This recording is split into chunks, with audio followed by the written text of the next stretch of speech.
84 आसन करने की जरूरत नहीं है, केवल एक ही आसन काफी है।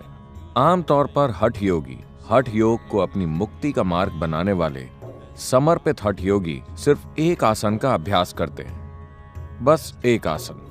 एक सोचने वाले दिमाग के लिए यह समझना मुश्किल है कि कोई इंसान अपना सारा जीवन एक खास तरीके से बैठने की कोशिश में क्यों बिताएगा। लेकिन अगर आप ठीक से बैठना सीख लेते हैं, अपने शरीर को बस ठीक तरह से रखना सीख लेते हैं, तो इस ब्रह्मांड में हर वो चीज जिसे जानने की जरूरत है, आप उसे जान सकते हैं।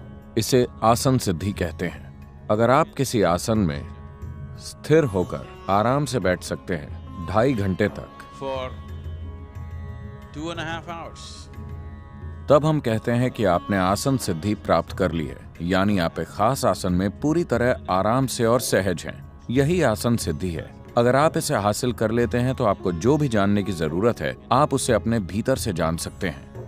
ऐसा कैसे हो सकता है? केवल बैठने से आप कैसे हर चीज जान सकते हैं जो जानी जा सकती है? अगर आपके पास घर में टीवी है, टीवी बस एक डब्बा है जिसमें थोड़ी इलेक्ट्रॉनिक्स होती है,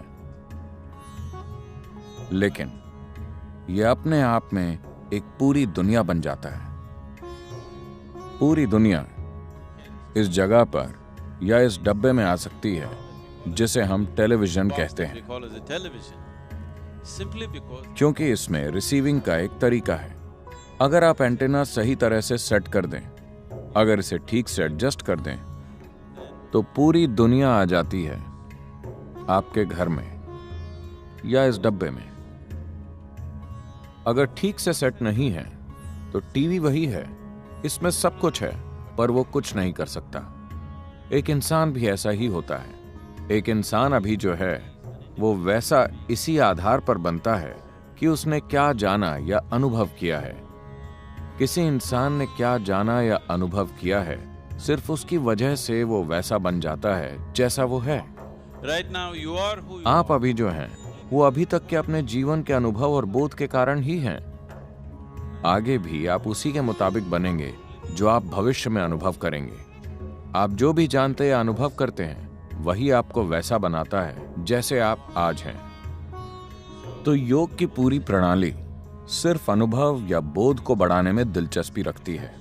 तो अगर आप सही तरीके से आसन में बैठते हैं, अगर आपका अलाइनमेंट सही है और अगर ये किसी तरीके से ब्रह्मांडी ज्यामिति से मिलता है, 84 अलाइनमेंट्स हैं। अगर कोई व्यक्ति इन 84 आसनों का अभ्यास करता है या सिर्फ एक आसन में महारत हासिल कर लेता है और उसके माध्यम से बाकी 83 तक पहुंचता है, then तब वो अब तक सृष्टि में हुई हर चीज को जान सकता है, क्योंकि उस सब की याददाश्त आपके शरीर के भीतर मौजूद है। हम कह सकते हैं कि एक कोड के रूप में इसे जगाया और सक्रिय किया जा सकता है। अगर ये आपसे बाहर के दूसरे आयाम को स्पर्श करती है तो आसन शक्तिशाली साधन है। योग आसन जुड़ने के शक्तिशाली साधन है। मैं नहीं चाहता कि आप योग के अर्थ को भूलें। योग का मतलब है जुड़ना। जुड़ने का मतलब है कि दो एक हो गए हैं। दो का मतलब इस अस्तित्व में सिर्फ दो ही चीजें हैं, आप और बाकी का अस्तित्व।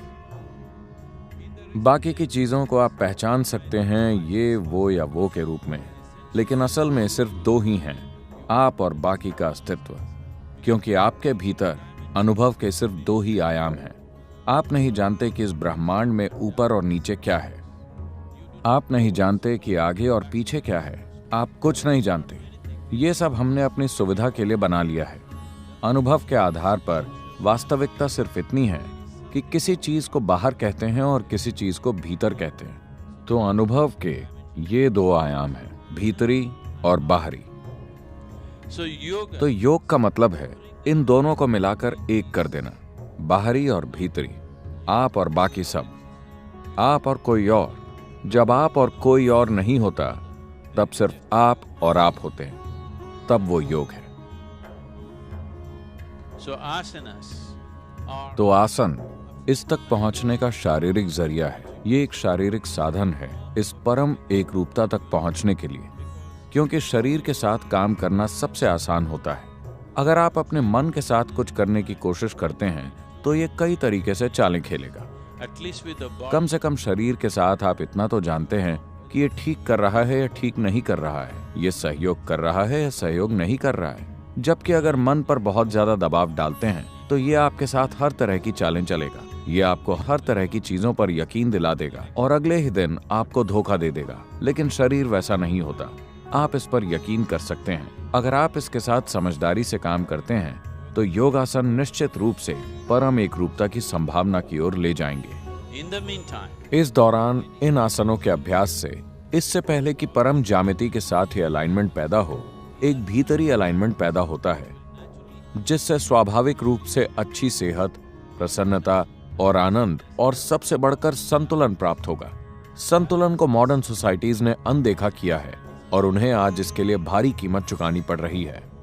आप चाहे जितने भी होशियार हों, आप चाहे जितने भी काबिल हों या पढ़े लिखे या योग्य हों, अगर आपके पास जरूरी संतुलन नहीं है तो आप सफल नहीं होंगे, अपने जीवन में बहुत आगे तक नहीं जाएंगे। so the most तो सफलता चाहने वाले लोगों के लिए सबसे महत्वपूर्ण चीज, चाहे वो कॉरपोरेट सेक्टर में काम कर रहे हों या वो राजनीति, सेना या किसी भी क्षेत्र से जुड़े हों, सबसे महत्वपूर्ण चीज है संतुलन। only if you have a balance. अगर आपके पास ऐसा संतुलन है जो बाहरी हालातों से नहीं बिगड़ता, सिर्फ तभी आप अपने भीतर की काबिलियत और बुद्धिमत्ता का इस्तेमाल कर पाएंगे। वरना आपके ज्यादातर शानदार गुण संतुलन की कमी की वजह से बेकार हो जाएंगे। और हठ योग का मतलब है संतुलन। Means balance.